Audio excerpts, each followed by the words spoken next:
The stator is lined with slots, each of which holds a copper coil. The more powerful the motor, the bigger the stator and the larger the slots.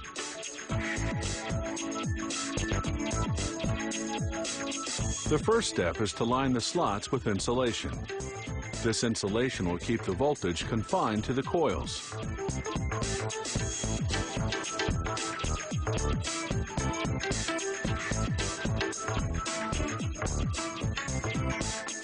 The coils are made from several copper wires wound together by programmable machines. The bigger the motor, the more wires per coil. In this motor, each coil consists of 13 strands of copper wire.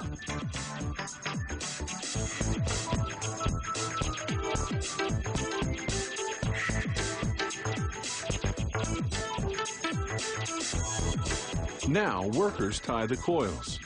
This prevents the wires from unraveling while being inserted into the stator slots.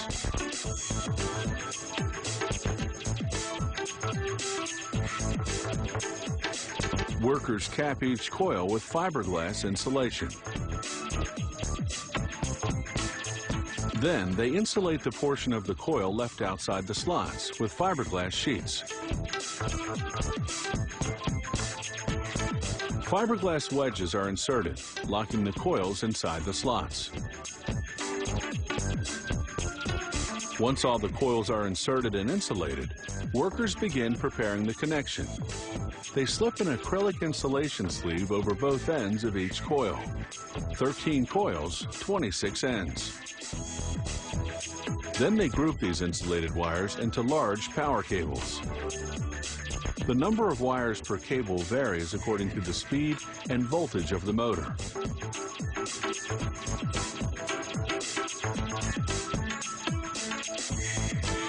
They solder the grouped wires together, then insulate the cables.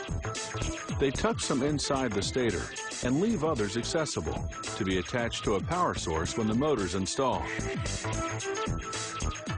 Now, using a cord made of heat and chemical-resistant polyester, they bind the coils tightly to ensure they won't move when the motor spins.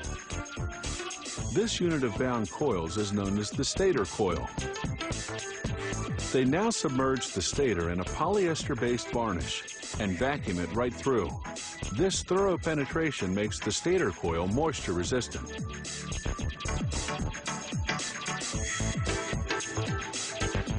The stator is put into an oven for 6 hours at 280 degrees Fahrenheit.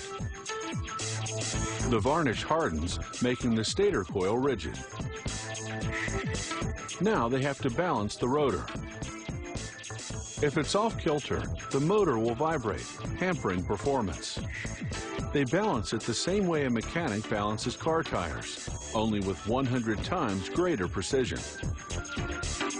Now they slowly slide the rotor into the stator. Careful not to damage the stator coil.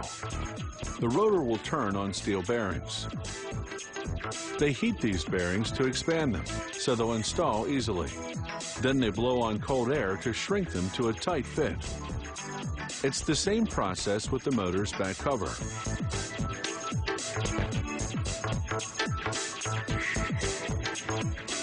Now, they heat the fan and install it over the back cover. The fan's job is to cool the running motor so that it doesn't overheat and break down. They cover the fan with a safety guard. Then install a cover on the front of the motor as well. They run the finished motor through various tests to assess, among other things, insulation strength and performance.